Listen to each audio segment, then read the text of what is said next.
नाज़रीन अस्सलाम वालेकुम। अब तक डॉक्टर दानिश के साथ हाजिर हूँ। आज एक एक्सक्लूसिव इंटरव्यू है, बहुत अहम आदमी के साथ है। इस वक्त पंजाब में आप देख रहे होंगे सियासत का क्या सूरत हाल है और पाकिस्तान की सियासी इस वक्त सूरत हाल ओवरऑल भी बहुत ही अहम है। तो इस हवाले से हम आज बात करेंगे साबिक गवर्नर पंजाब चौधरी मोहम्मद सरवर के साथ। जनाब चौधरी सरवर साहब, मेरी आवाज़ आपको आ रही है सर? जी जी, मैं आपकी आवाज़ सुन रहा हूँ जी। अच्छा सर, मैं एक सवाल स्टार्ट यहाँ से लेता हूँ। जाहिर है आप इमरान खान के साथ बड़े करीब रहे, 3 साल 7 माह की हुकूमत आपने बहुत करीब से देखी, फिर अदम एतमाद के बाद इमरान खान अपोजिशन लीडर बने, फिर वो पार्लियामेंट से बाहर आए, फिर साइफर हुआ, फिर लॉन्ग मार्च हुआ, फिर बहुत कुछ हुआ, आज और असम्बलियाँ टूट गईं, 2 असम्बलियाँ, अब वो जमा पार्क में बैठ के सियासत कर रहे हैं। तो आप क्या समझते हैं उनकी वो हुकूमत जो उन्होंने की 3 साल 7 माह, उसके बारे में आपकी क्या राय है माहिराना? और दूसरा जो ये अपोजिशन का इन्होंने किरदार अदा किया है, जो सियासी हिकमत अमली कह लें, सियासी गलती कह लें, सियासी दावपेच कह लें, किस हद तक कामयाब हैं सर? कहाँ खड़े हैं? देखें डॉक्टर दानिश, आपने बहुत से सवाल जो हैं एक सवाल में मेरे सामने रख दिए हैं। देखें, ये 3 साल 7 माह का जो सफ़र था, उसमें जाहिर है कि हुकूमतें जो हैं गलतियां भी करती हैं, फिर गलतियों से सीखती भी हैं।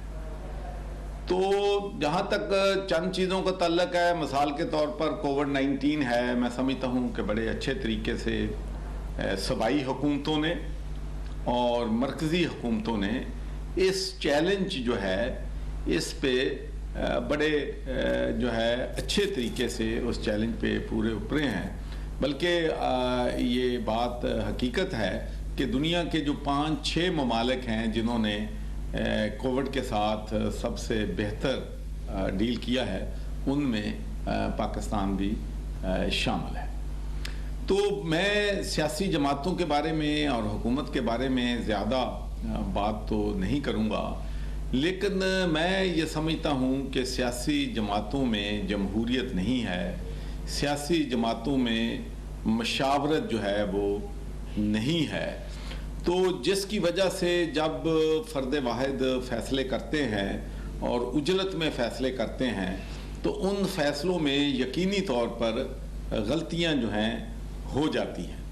जो लीडर है उसको ठीक है, लीडर का काम लीड करना है, लेकिन लीडर का काम ये भी है कि वो अपनी कोर कमेटी की बातों को सुने, अपनी जो कैबिनेट के रुफ़काए कार हैं उनके बारे में सुने, और अपनी जो टीम है उसकी कारकर्दगी जो है उसको बड़े सही तरीके से इंडिपेंडेंट सोर्सेस से मैयर करें कि मेरे कौन से खिलाड़ी जो हैं अच्छा खेल रहे हैं, मेरे कौन से खिलाड़ी जो हैं ठीक नहीं खेल रहे। मसलन क्रिकेट के मैदान में इमरान खान ने कामयाबियां हासिल की हैं, पाकिस्तान के लिए वर्ल्ड कप लिया, तो अगर वो अपनी क्रिकेट की टीम में 4 लोग अच्छे रख लेते और 7 लोग मेरिट पे ना आते, तो कभी भी वो वर्ल्ड कप जो है वो नहीं जीत सकते थे।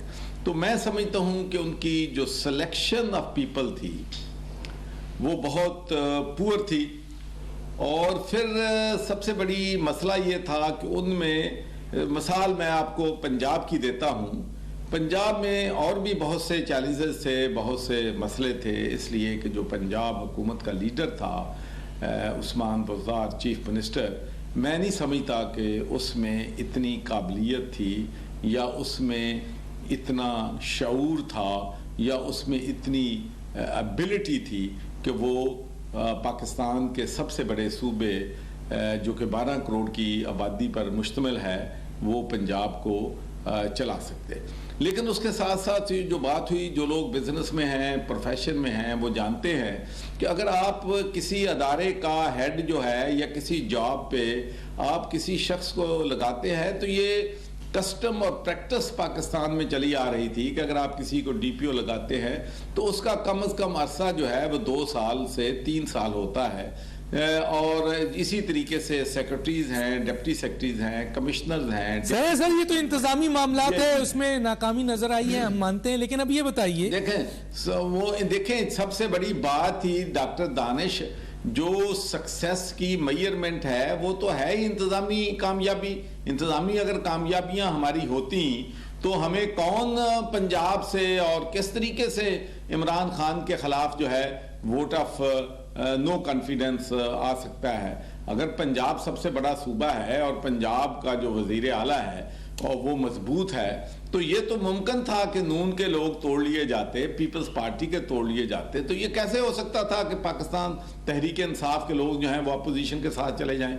मैं गवर्नर भी नहीं था जब मैंने सेनेट का इलेक्शन लड़ा था, तो टोटल 30 वोट थे पीटीआई के, तो 18 वोट जो हैं वो मैंने दूसरी जमातों के लिए थे, सिर्फ अपने पर्सनल ताल्लुकात, कोई मेरे पास पावर नहीं थी।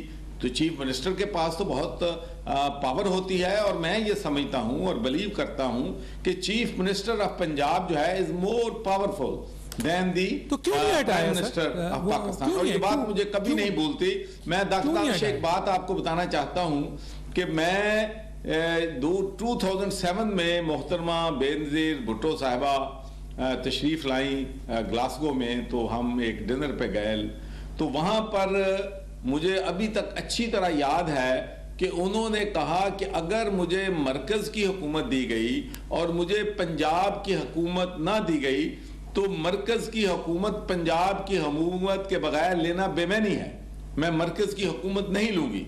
तो ये पंजाब इतना अहम सूबा है और इस सूबे को ऐसे लोगों के हवाले कर देना जिनमें एबिलिटी ना हो, तो ये तहरीक इंसाफ को सबसे बड़ा नुकसान इससे पहुंचा है। ठीक है, मैं इसके बाद आपने बात की है कि अपोजिशन में अभी जो मैं अपोजिशन का थोड़ा सा जी बिल्कुल देखिए, अपोजिशन में भी मसला ये हुआ है तहरीक इंसाफ का कि मुशावरत नहीं थी। मैं सिर्फ 2-3 मसाले आपको देता हूं कि जो नेशनल असेंबली से रेजिग्नेशन दिए गए हैं, तो ये बात मेरे इल्म में है कि सवाए 2-3 MNAs के बाकी तमाम MNAs और पार्टी की सारी जो लीडरशिप थी वो इस्तीफे देने के खिलाफ थी। अच्छा। और वक्त ने साबित किया कि वो जो है वो गलती थी। अब कभी कहते हैं कि जी हमारे इस्तीफे कबूल कर लो, फिर जाते हैं कमीशन के पास कि नहीं हमारे इस्तीफे वापस कर दो।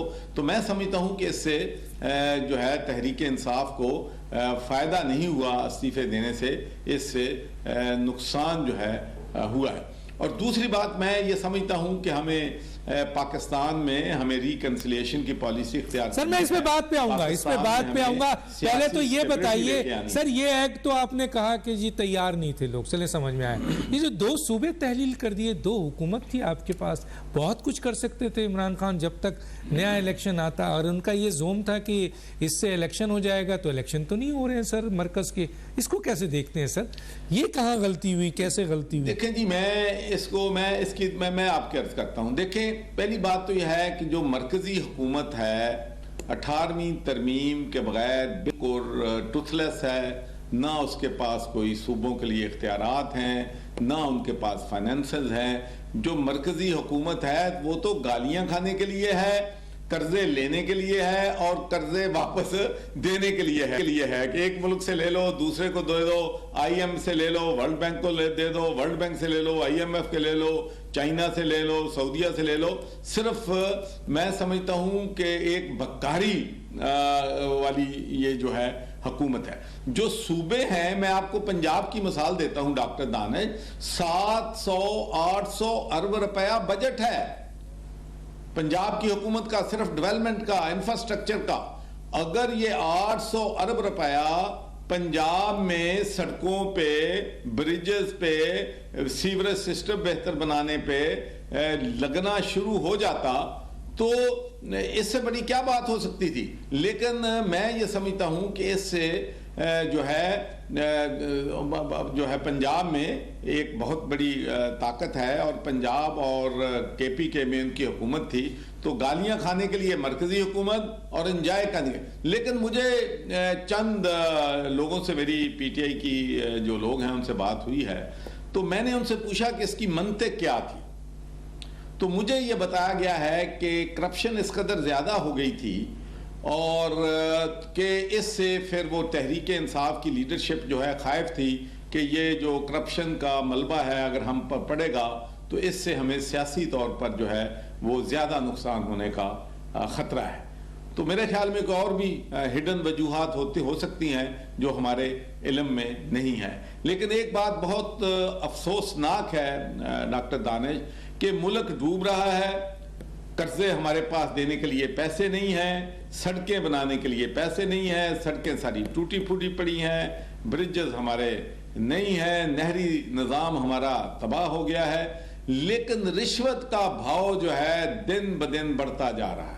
ठीक, ये पिछले 10 सालों में ये जो 10% कमीशन होता था सड़कें बनाने के लिए, पुल बनाने के लिए, इंफ्रास्ट्रक्चर के लिए, बिल्डिंग बनाने के लिए, चौधरी साहब 3 साल से अब वो 10% से 50% पे पहुंच गया है। परसेंटेज ये एक लम्हा फिक्रिया है, इस पे हमें गौर करना चाहिए। जरूर गौर करेंगे सर। जो मैं कह रहा हूं ये हर सर नहीं, मेरे सवाल का जवाब दें, मेरे सवाल का जवाब दें। आप ही कह रहे हैं सर पंजाब का बजट जो है वो 800 अरब डेवलपमेंट पे है, तो मुझे ये बताइए सर 3 साल 7 महीना तो रहे ना आपके पंजाब में आपकी हुकूमत, आप गवर्नर थे, वजीर आला बुज़दार साहब थे, वजीर आज़म इमरान खान थे, ये 700 अरब गए कहाँ सर? 700-800 अरब हर साल। तो मैं इस बारे में कुछ नहीं कह सकता, लेकिन बदकिस्मती से हम जो है सर आप जिम्मेदार, आप एक जिम्मेदार गवर्नर थे, आपके नीचे जाहिर है एक आप भी फेडरेशन का हिस्सा हैं, आप भी हुकूमत का हिस्सा थे, आप भी PTI का हिस्सा थे। ऐसा कैसे हो सकता है कि 800 अरब रुपया पंजाब का हर साल जो सिर्फ डेवलपमेंट पे है, आप बता रहे हैं इंफ्रास्ट्रक्चर पे है? नहीं, 800 अरब इस साल का था, पहले 500, चले 500 अरब नहीं सर, 400 अरब आप बता रहे हैं, कोई काम ही नहीं हुआ है, तो चल बताएं ना हर साल 400 अरब कहाँ? नहीं, मैं कहता हूं कि इस साल का बजट जो है 22-23 का बजट जो है ये 700। सर मैं ये इस साल का भी पूछ लूंगा सर, इस साल का भी पूछ लूंगा, पहले तो चले मैं 500 अरब रुपए हर साल थे, वो कहाँ गए? पंजाब के इंफ्रास्ट्रक्चर कहाँ बना है सर, कहाँ काम हुआ है, किधर गया ये पैसा? बात तो ये मैं तो कह, यही तो डॉक्टर दानिश मैं यही अर्ज कर रहा हूँ आपसे कि बदकिस्मती से गुड गवर्नेंस नहीं थी, इंतजामी अमूर ठीक नहीं थे, करप्शन कंट्रोल में नहीं थी। तो कौन कर रहा था सर करप्शन? सर करप्शन कौन कर रहा था? क्या वजीर आला कर रहा था? नहीं सर सॉरी, मैं आपसे पूछूंगा सर, क्या वजीर आला कर रहा था, क्या फराह गूगी कर रही थी, क्या एहसन गुज्जर कर रहे थे, क्या चौधरी सरवर कर रहे थे, या मियां असलम कर रहे थे, मियां महमूद रशीद कर रहे थे? किस किस का नाम लूं सर, कौन कर रहा था? देखिए मैं आपको पहले तो ये बता दूं कि कैसे निज़ाम जो है वो कैसे चलता है। निज़ाम ऐसे चलता है कि जब भी ये जो लोग हैं किसी को ठेका देते हैं तो मोबिलाइजेशन के लिए पैसे दिए जाते हैं। जो मोबिलाइजेशन के लिए पैसे दिए जाते हैं उनमें फिर जो बदकिस्मती से जिसके लट से MPAs को मिले हुए हैं वो पैसे, या MNAs को अरबों रुपए का बजट मिला, ये मुझे मैं तकलीफ इसलिए मेरी इस बात की है कि ये जो हमारा जितना बयानिया था या हमारा जितना जो तब्दील सियासत को निज़ाम को बदलना चाहते थे ये की काम था। अब भी इमरान खान साहब अब भी कहते हैं कि ये गलत है कि जो हम MNA MPs को जो है वो पैसे देते हैं, ये फंडिंग नहीं होनी चाहिए। लेकिन मुझे नहीं मालूम कि वो कौन से प्रेशर थे, वो कौन सी मजबूरी थी कि ये जो हमने ये बात हमारे मंशूर का हिस्सा थी कि हम जो है MNAs को MPs को डेवलपमेंट बजट नहीं देंगे, तो वो क्यों दिया गया, कौन सी मजबूरियां थी। तो जब आप MNA MPs को देते हैं बजट तो बदकिस्मती से उन्होंने इलेक्शन भी लड़ने होते हैं, उन्होंने फिर उस सर आपकी नोटिस में, आप गवर्नर थे, आपकी नोटिस में पंजाब में होने वाली करप्शन की रुदाद आई होगी, आपने इमरान खान को जरूर बताया होगा, तो उस पर इमरान खान साहब का क्या रद्द अमल था सर?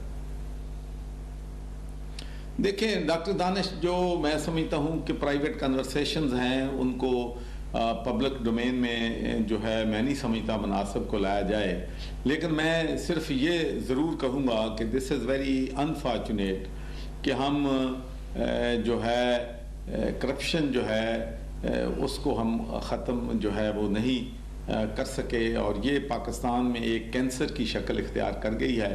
तो इसमें अदारे भी इसमें जो हैं, ये जो महकमे हैं उनके जो मिसाल के तौर पर ओवरसीर होता है, फिर एसडीओ होता है, फिर एक्सीएन होता है। लेकिन मैं आपको एक बात बड़े वसूख से कहता हूँ कि अगर इंतज़ामी हेड जो है वो उसमें एबिलिटी हो, उसमें विजिलेंट हो और वो काम को समझता हो, तो ये कमीशन का खात्मा किया जा सकता है। और मैंने ये साबित किया है। मैं आज टेलीविजन पे आपको ये चैलेंज कर रहा हूं कि मुझे आके कोई बंदा कंट्राडिक्ट करे। मैं मेरी बात सुन लें अपना डॉक्टर दानिश पूरी।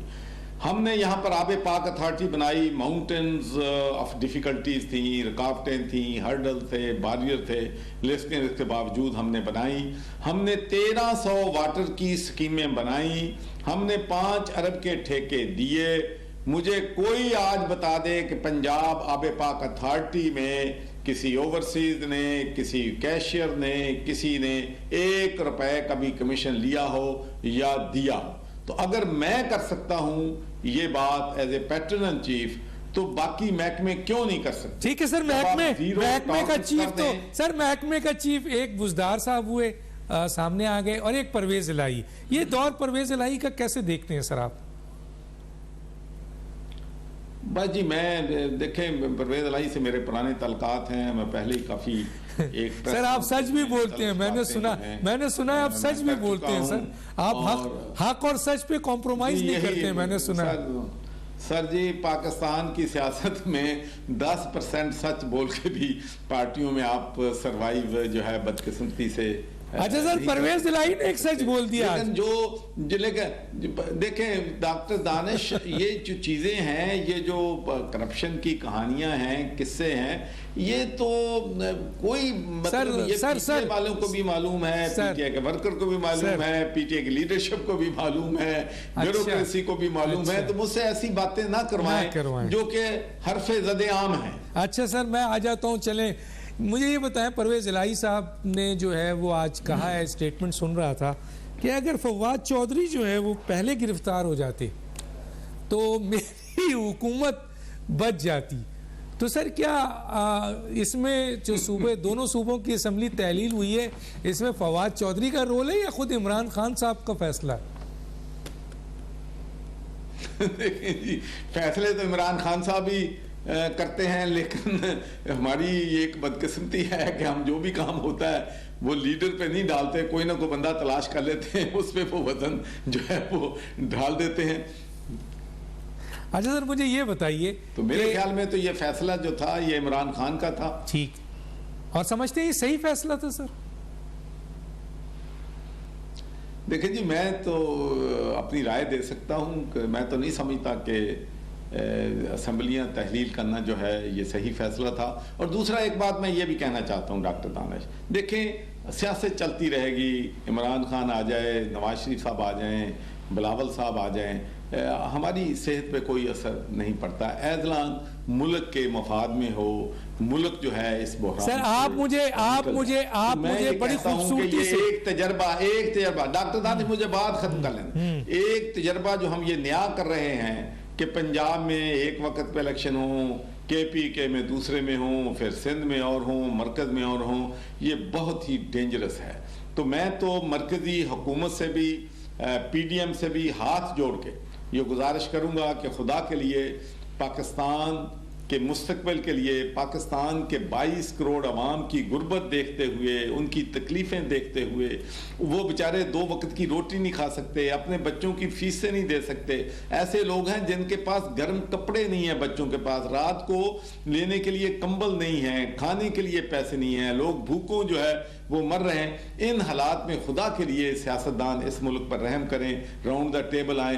तो क्या फ़र्क पड़ता है 6 महीने इलेक्शन पहले हो जाएं या 2 महीने बाद में हो जाएं, तो इलेक्शन जो है मैं समझता हूँ, और ये मैंने जिस शख्स से भी बात की है, किसी भी सियासी पार्टी के कारकुन या लीडरशिप से बात की है, तो एक बात पे सब मुत्तफिक हैं कि जो मुल्क में इलेक्शन है मरकज में और सूबों में एक वक्त पर होने चाहिए। नहीं, एक वक्त में तो होना चाहिए, एक वक्त में होना चाहिए। आप सही बात कर रहे हैं, लेकिन क्या आप, मैं एक ब्रेक पे जाऊंगा लेकिन एक सवाल छोड़ के जाता हूं, क्या आप समझते हैं कि मौजूदा हालात में इलेक्शन इस वक्त हम जिस तरह की मौशी मसाइल का शिकार हैं, गवर्नेंस के मामलात हैं, दहशतगर्दी आ चुकी है और इस वक्त सियासी अदम इस्तेहकाम है, क्या इलेक्शन मसाइल का हल है? मैं एक ब्रेक पे जाऊंगा, फिर वापस आता हूं।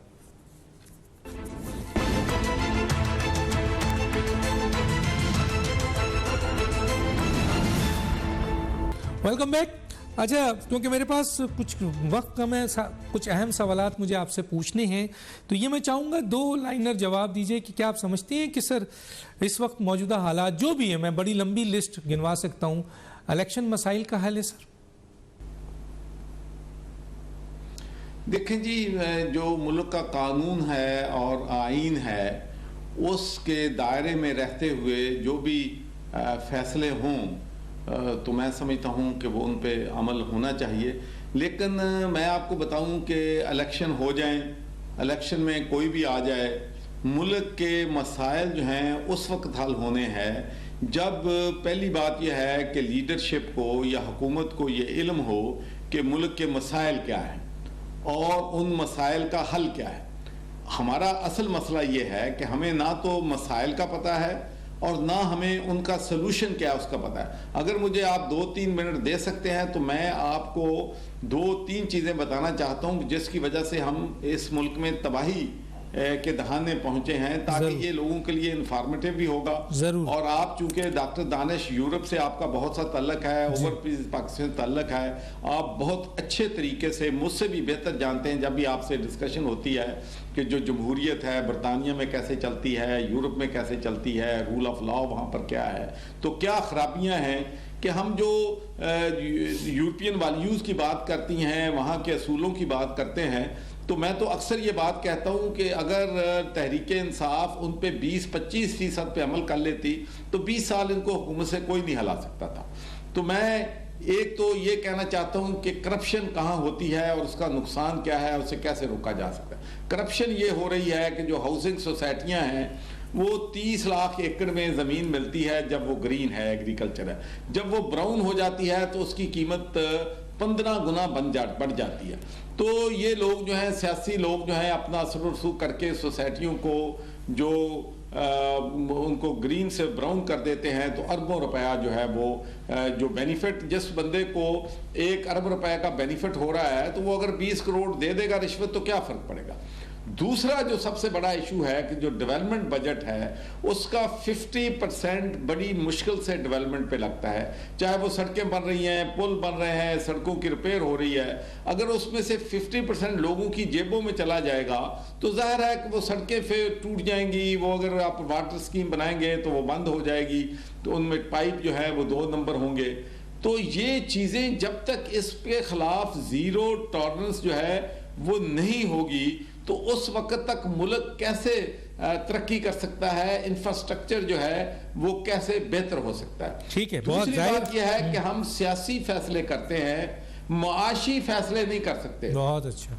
डॉक्टर दानिश, आपको याद होगा कि 1 दिसंबर 2020 को मैंने लंदन में पाकिस्तानियों को एड्रेस करते हुए कहा था कि हम बहुत कड़ी शराइत जो हैं वो IMF की मान रहे हैं।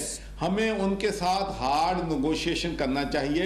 ये 6 बिलियन इन्होंने हमें 3 साल में देना है, हमसे सब कुछ लिखवा लिया है, और हमारे ओवरसीज पाकिस्तानी 2.5 बिलियन महाना भेज रहे हैं। हम इनके थोड़े से मसाइल हल कर दें तो ये रेमिटेंस से जो है 30 बिलियन से 60 बिलियन पे जा सकती हैं। तो यहाँ पर एक हंगामा मच गया कि गवर्नर ने कह दिया कि सब कुछ गिरवी रख दिया है, तो लेकिन उसका नतीजा देखें फिर हुआ क्या है।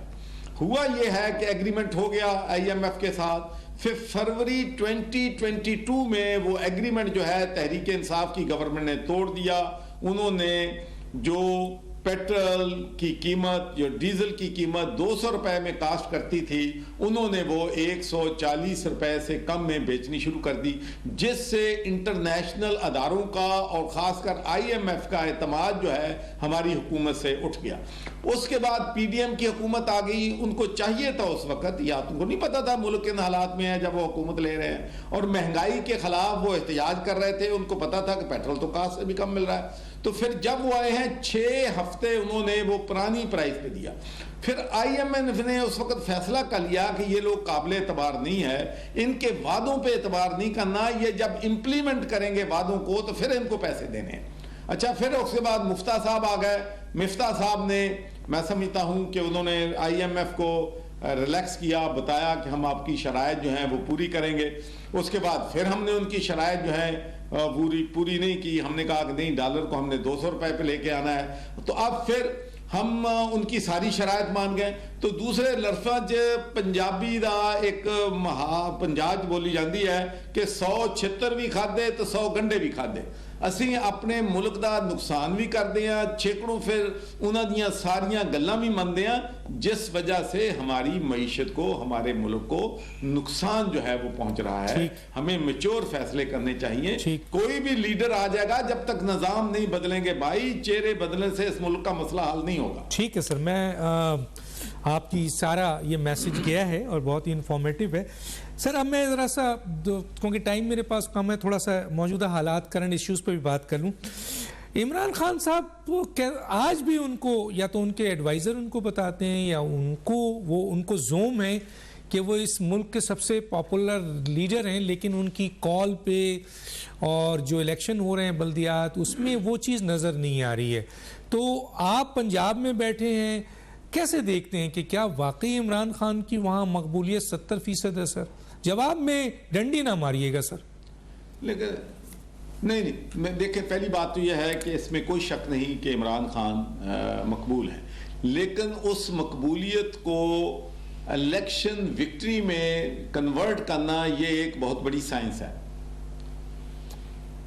पॉपुलर होना और बात है, क्योंकि जब इलेक्शन लड़ना है, जो डॉक्टर दानिश मैं बात आपको कहने की शुरू कर रहा हूं कि वही जो पार्टी के वर्कर हैं, मैं तो अपना 3.5 साल सवाए पार्टी के वर्कर्स को रिलीफ देने के, उनको बूस्ट करने के, उनको अपसेट होते देख के उनको बताने के नई चीज़ें आपके लिए बेहतर होंगी, तो मेरे पास तो वर्कर्स की शिकायतों के अंबार थे, अपने MNAs खिलाफ, अपने MPAs के खिलाफ। मिसाल के तौर पर अगर कोई वैकेंसी निकलती भी थी तो वो बजाय इसके कि पार्टी के वर्कर्स जो हैं उनको वो अबलाइज करें, वो अपने रिश्तेदारों अजीजों को करते थे। तो भाई जब इलेक्शन में जाना है MNAs MPAs के, तो फिर लोगों ने, इमरान खान की पार्टी का जरूर सिंबल होगा, लेकिन लोगों ने उनकी कारकर्दगी को देखना है कि ये हजरात हमारे 4 साल 4.5 साल MPA रहे हैं, MNA रहे हैं, इन्होंने इलाके के लिए क्या डिलीवर किया है, इलाके की डेवलपमेंट के लिए क्या किया है, क्या ये उन लोगों के तकलीफ में, दुख में, खुशी में, गमी में शामिल रहे हैं, नहीं रहे हैं। लेकिन जो मेरी फीडबैक है उसमें बहुत से PTI के जो वर्कर्स हैं अपनी लीडरशिप से, लोकल लीडरशिप से नाखुश हैं। ठीक है, मैं यहाँ पर एक क्लिप दिखाऊंगा सर आपको, उस पर भी थोड़ा सा कमेंट्स लूंगा, जरा वो देख लियो क्या है उसमें। तो हम इलेक्शन कमीशन और उनके मेंबरान को, उनके खानदानों को और ये जो लोग हैं इनको वार्न करते हैं कि अगर हमारे साथ ज्यादतियों का सिलसिला हुआ, ये ज्यादतियों का सिलसिला आपको वापस पे करना पड़ेगा। ये बात वाज़े तौर पे अपने पास लिख लें। हमने बड़ा सब्र किया है, हमने बड़ी एहतियात की है, लेकिन ये मामला चलने का नहीं है।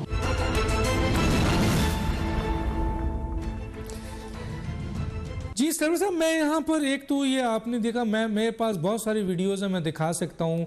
मैं शहबाज गिल की भी धमकियाँ दिखा सकता हूँ, मैं आज़म स्वाति साहब की भी धमकियाँ दिखा सकता हूँ, मैं शेख रशीद साहब की भी धमकियाँ दिखा सकता हूँ, मैं फवाद चौधरी साहब की भी धमकियाँ दिखा सकता हूँ, मैं इमरान खान साहब की भी धमकियाँ दिखा सकता हूँ। ये सर, ये इलेक्शन कमीशन एक इदारा है, फ़ौज एक इदारा है, आपके उसको धमकियाँ हैं, जजेस को हैं, लेडी जजेस को हैं। कौन सा ये पीटीआई के अंदर ये जो लोग हैं और ये खुद आपका लीडर जो है, यानी जो पीटीआई के लीडर हैं, चेयरमैन है, वो इदारों को धमकी दे रहे हैं, कभी मीर जाफर, कभी मीर सादिक, अभी इन पे केस बना है, शहबाज गिल पे केस बना है, आजम स्वाति पे केस बना है, शेख रशीद भाग गए हैं, इमरान खान की गिरफ्तारी का भी सुन रहे हैं, क्या कहेंगे आप?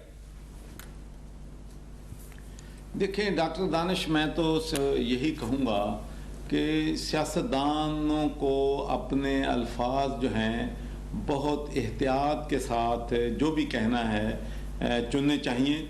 हम सब कभी गुस्से में भी होते हैं, कभी विक्टिमाइजेशन भी हो सही होती है। ये एक बदकिस्मती है कि हुकूमत में लोगों के साथ, हर हुकूमत जो है लोगों के साथ ज़्यादती भी करती है। लेकिन मैं अक्सर ये बात अपने पर्सनल लोगों को बताता हूँ, क्योंकि आपके जब आप माजी को देखते हैं तो उससे आप बहुत सीखते हैं कि बेनज़ीर भुट्टो साहबा के वालिद को अदालत ने फांसी की सज़ा जो है वो सुना दी और उसके पीछे ज़ियाउल हक थे, फिर उसके साथ बेनज़ीर के साथ बहुत बुरा सलूक किया। और मैं दर्जनों दफ़ा मोहतरमा बेनज़ीर भुट्टो को जब वो एग्ज़ाइल में थी मिला, उनके साथ मार्शल लॉ के ख़िलाफ़, उनके ख़िलाफ़ डिक्टेटरशिप के ख़िलाफ़ जो है तहरीक चलाई। लेकिन मैंने उनको कभी भी अदालत को गाली देते हुए नहीं सुना, मैंने कभी उनको फ़ौज को गाली देते हुए नहीं सुना, मैंने कभी उसको ज़ियाउल हक को गाली देते नहीं सुना। तो मैं समझता हूँ कि हमें टॉलरेंस का जो है बर्दाश्त जो है लानी पड़ेगी।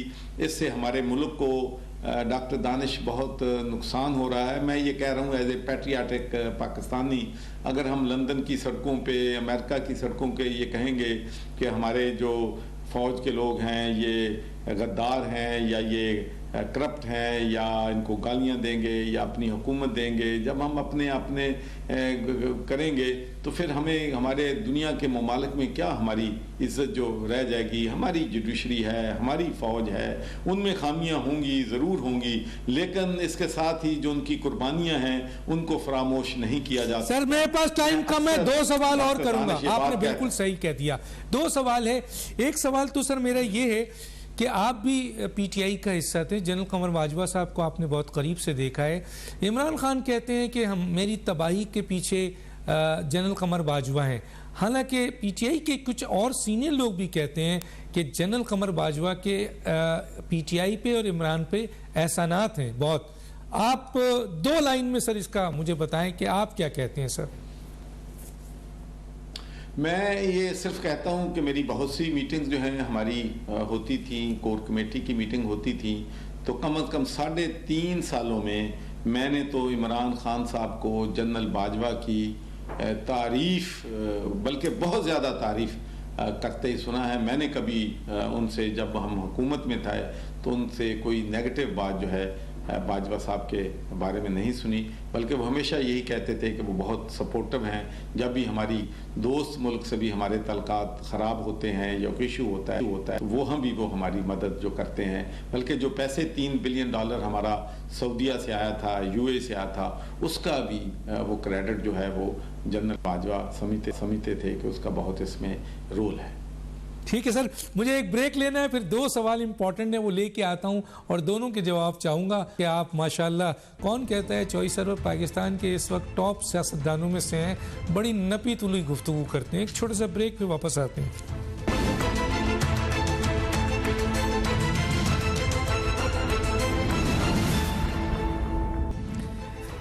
Welcome back.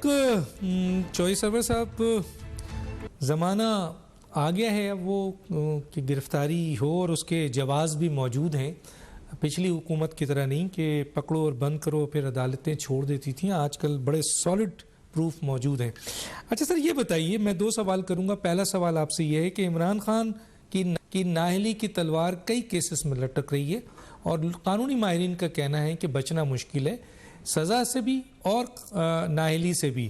क्या देखते हैं इमरान खान की नाअहली के बाद पीटीआई का मुस्तकबिल, आप क्या देखते हैं? 2 मिनट इस पे है सर आपके पास।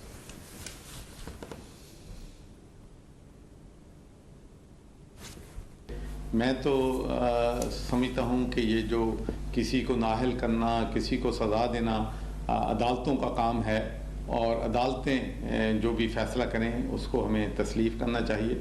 और my great belief in life always been कि everybody is innocent until proved guilty in court of law. तो मैं ये समझता हूँ कि पीटीआई में अगर इमरान खान साहब जो हैं, देखो ना, मियाँ नवाज शरीफ साहब को भी सुप्रीम कोर्ट ने, जो कि मैं समझता हूँ कि कोई वो बच्चे से तनख्वाह लेने वाली बात कोई ऐसी ग्राउंड्स नहीं थी जिस पे उसको ताहियात नाहल जो है वो किया जाए। लेकिन डिस्क्वालिफिकेशन के बाद भी आज भी जो पार्टी के इंतज़ामात हैं या पार्टी जो है उनकी शख्सियत के गिर्द घूमती है। तो पाकिस्तान में बदकिस्मती से शख्सियत परस्ती है। और अगर इमरान खान साहब, मुझे नहीं पता कि क्या फैसला होगा, लेकिन जो पार्टी है उसको इमरान खान ही चलाएंगे। मसलन एक आदमी जो नाअहल हो गया है वो अपनी सीट पे नहीं रह सकता है, तो वो आप समझते हैं, और वो मसलन कैद होगा, और आप इमरान खान को समझते हैं कि वो कैद की सियासत को बर्दाश्त कर सकेंगे सर? किस हद तक आप समझते हैं कि वो जेल को फेस कर सकेंगे दूसरे सियासी? देखें ना, ये बात तो पहले हो चुकी है ना, हमने नवाज शरीफ का देखा ना। तो अगर नवाज शरीफ डिस्क्वालीफाई होने के बाद स्टिल वो पार्टी के लीडर वही हैं, तो मैं समझता हूँ कि अगर जो भी होता है वो पार्टी की जो कमान है वो इमरान खान के हाथ में, डोर जो है वो इमरान खान के हाथ में। मसलन पीटीआई को इससे कोई फर्क नहीं पड़ेगा आप समझते हैं, नाअहली से उनके या सजा से? ये तो देखें, अगर आप कैंपेन नहीं कर सकते या लोगों को ये पता हो कि जिसको हम वोट दे रहे हैं वो प्राइम मिनिस्टर नहीं बन सकता, तो पीटीआई की जो जितनी भी सपोर्ट है वो सच्ची बात है, वो तो इमरान खान के नाम से है, इमरान खान की वजह से है। बाकी तो वैसी पार्टी, यही तो हमारा आपका जवाब आ गया, आपका जवाब आ गया। दूसरा जवाब सब, दूसरा नवाज शरीफ साहब के आने का हो रहा है। नवाज शरीफ अगर पंजाब में आते हैं और मुकदमात फेस करते हैं और फिर सियासत में उतरते हैं, क्या देखते हैं पंजाब की सियासत में सर आप? देखें जी, मैं समझता हूँ कि जो है मुस्लिम लीग नून में मकबूल तरीन लीडर जो हैं वो नवाज शरीफ हैं। अगर वो आते हैं यहाँ पर सियासत में हिस्सा लेते हैं, कैंपेन करते हैं, तो फिर जो है पीटीआई का और मुस्लिम लीग नून का बड़ा सख्त जो है वो मुकाबला होगा। अगर नवाज शरीफ पाकिस्तान में नहीं आते तो फिर मैं समझता हूँ कि मुस्लिम लीग नून को नाकाबिले तलाफ़ी, जो पहले ही पीडीएम में आने से, हुकूमत लेने से, महंगाई होने से बहुत सारा डैमेज हुआ है, तो वो उस डैमेज से फिर रिकवर नहीं कर। मरियम नवाज साहिबा के बड़े जलसे रहे, आज़ाद कश्मीर, गिलगित बल्तिस्तान, पीडीएम की बड़ी अहम तरीन मीटिंग में बड़ी मैच्योर नज़र आई, तो चीफ ऑर्गेनाइज़र बनाया गया है और उनके आने से आप भी पीएमएलएन में रहे हैं, आप समझते हैं इससे फ़ायदा होगा पीएमएलएन को? बस 1 मिनट है आपके पास सर। देखिए, मैं हमेशा जो है लोगों को यही कहता हूँ कि जो भी आपने बनानी है ना चीज़, उसको अर्न करना चाहिए, उसके लिए कंट्रीब्यूशन होनी चाहिए पार्टी में। ओहदा चाहे आप अपनी बेटी को दें, चाहे आप किसी और को दें, उसकी कारकर्दगी की, उसकी मेहनत की बुनियाद पे होना चाहिए। अगरचे चंद लोग जो हैं मरियम नवाज़ को चीफ ऑर्गेनाइज़र बनाने पे जो हैं क्रिटिकल हैं, लेकिन मेरा अपना ख्याल है कि जब मुश्किल तरीन दिन थे मुस्लिम लीग नून के, तो उन मुश्किल हालात में उसने पार्टी को जो है वो जिंदा रखा है। बहुत से और मैं समझता हूँ कि खानदानी सियासत की वजह से नून को नुकसान हो रहा है, लेकिन मैं समझता हूँ कि मरियम ने जो पार्टी को जिंदा रखता है, तो अगर वो पार्टी के ओहदे के लिए, किसी के ओहदे के लिए वो मौजूद है। एक लाइन का जवाब सर, चौधरी सरवर साहब बगैर सियासी जमात के अकेले ज्यादा दिन नहीं रह सकते। कौन सी सियासी जमात में चौधरी सरवर साहब जाने वाले हैं? सुना है कि एक जगह जा रहे हैं। बस आखिरी जुमला सर, टाइम नहीं है मेरे पास। डॉक्टर दानिश, मैं आपको यकीन से कहता हूं, कभी मैंने कोई फैसला नहीं किया है। मुल्क के हालात पे मुझे बहुत तशवीश। ऑफर है सर, ऑफर है, ऑफर है सर, ऑफर तो है ना सर। ऑफर तो हमेशा होती है, सियासतदानों को ऑफर क्यों नहीं होती? सर कहाँ ऑफर, इस वक्त बड़ी जबरदस्त ऑफर है, सुना आप तकरीबन 70% चले गए, 30% फैसला बाकी है। देखते हैं सर, उसी जगह नजर आते हैं जहाँ जाहिर है कि पॉलिटिकल सफर तो इंशाल्लाह जरूर, पॉलिटिक्स में है तो पॉलिटिक्स में तो रहना पड़ेगा। बड़ी बात कर दी, क्लियर आ गया। अब उस पार्टी को मुबारकबाद देता हूँ। चौधरी सरवर साहब बहुत शुक्रिया आपका, डॉक्टर दानिश को अल्लाह हाफिज।